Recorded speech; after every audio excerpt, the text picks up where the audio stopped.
Remember the good old days when corporations were about making money? Now they want to influence society and make the world a better place. May God help us. Enter stage left outdoor clothing giant North Face, who are giving customers a 20% discount if they complete an Orwellian racial inclusion course called Allyship in the Outdoors.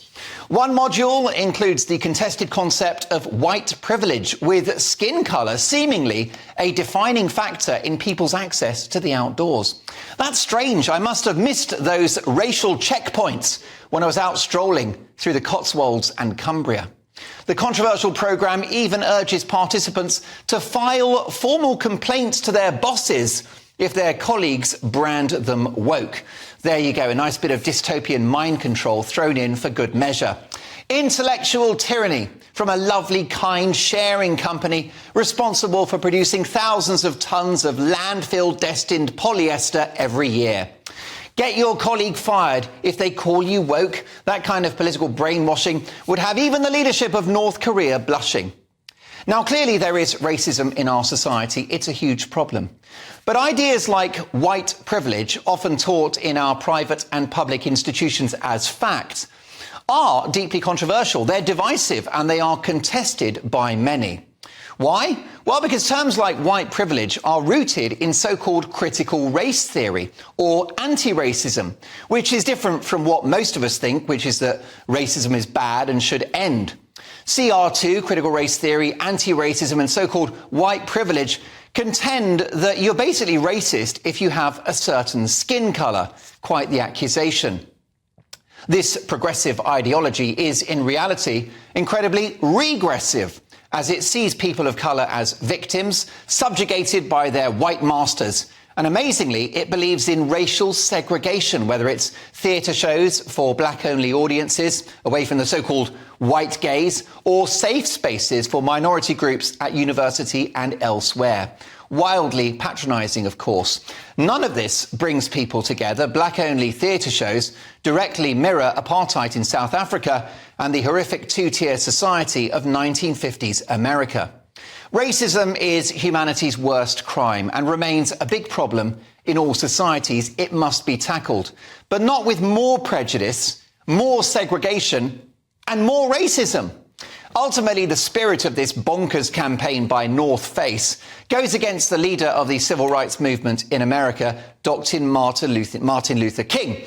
This is a guy who said we should all be judged by the content of our character, not the colour of our skin. He dreamed of a society which saw no colour. But now corporations like North Face want to see only colour. North Face are obsessed with the colour of your face.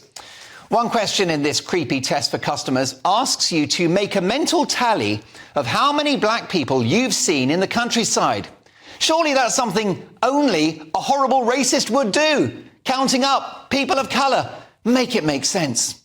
Now, maybe there are some elements of critical race theory which are valid, and it's important that we have a national conversation about how people of different backgrounds are treated, whether it's work or health opportunities or everyday prejudice. But it's not the job of a huge multi-billion-pound corporation to do that. It's their job to sell us warm gloves, reliable walking boots and cosy jackets for the winter. You want comfortable clothing that keeps you dry, not a political lecture based around controversial ideas, many of which are offensive to and contested by people of colour themselves. For example, Don't Divide Us is a campaign group made up of leading ethnic voices and others in the UK who share Martin Luther King's dream of a colourblind society. Their director is the academic Alka Segal Cuthbert. Posting on X this week, Don't Divide Us said the following. They said the North Face race test is completely ridiculous. Encouraging customers to agree that the outdoors is oppressive to black people in exchange for a discount isn't going to help them reverse their year-on-year losses. Meanwhile, writing in the Times, the brilliant columnist Jawad Iqbal said the North Face test is shameful discrimination. He wrote, this harebrained corporate wheeze shamefully encourages the very discrimination and division that it claims to be against. And as Iqbal points out, if you've got to do a racial awareness course, does that include people of colour to get the discount? Or do the North Face think that all of their customers are white? Crumbs, that sounds like prejudice too. What a mess! The North Face should be focused on the colour of their rather expensive jackets and trousers and nothing else. Shame on them for peddling this divisive, dangerous nonsense. If they carry on lecturing their customers, the North Face's profits will head south. This pathetic outdoor brand should zip it and take a hike.